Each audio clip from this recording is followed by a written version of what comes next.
A Moscow court has convicted a Canadian man on spying charges. Paul Whelan now faces up to 16 years in a maximum security Russian prison. He also holds citizenship in the U.S., where he served as a Marine, and he has British and Irish citizenship. The U.S. has denounced the trial as an egregious violation of human rights.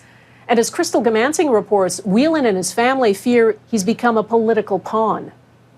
This is simply a dog and pony show for the media. Paul Whelan says he is the victim of a setup. Russian authorities say he is an American spy guilty of espionage. Nothing's translated, Your Honor. I don't know what you said. In Russian, Whelan was handed a 16-year sentence in a maximum security prison. His lawyer says no evidence was ever presented proving the allegations. In 2018, the former U.S. Marine was in Moscow for a friend's wedding.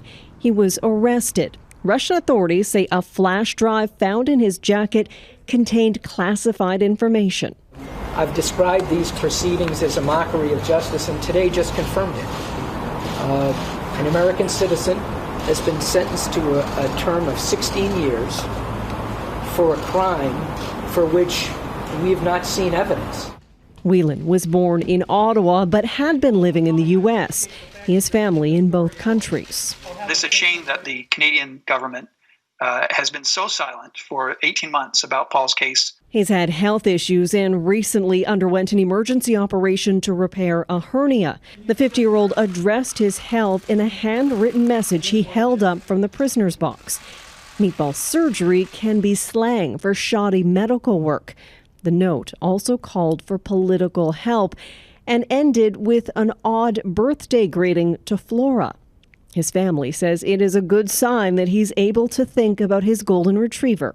We hope that the Russian Federation and the United States government will now speak to each other about possibly resolving it, with the resolution being his freedom. That may take the form of a prisoner swap, but his twin brother says for now, that is just a hope. Crystal Goomansingh, Global News, London. Maria Ressa, a high-profile journalist in the Philippines known for her fearless reporting, has been found guilty of libel, a decision seen as a test case of media freedom. Ressa founded a news website called Rappler that's done investigative stories on President Rodrigo Duterte. The case relates to an 8-year-old story which cites an intelligence report linking a wealthy businessman to a murder, drug dealing, and human trafficking case. Ressa denies the libel charges. Her supporters say they were trumped up, aimed at intimidating those who challenged Duterte and his brutal war on drugs. The rules are very clear. This kind of gray area where if you go too far, you'll get slammed. Let's not play the game. Are we a democracy or not? Let us do our jobs.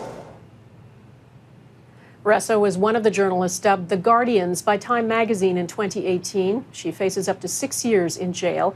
Her colleague, Ronaldo Santos Jr., was also found guilty. Both deny any wrongdoing and are free on bail pending an appeal.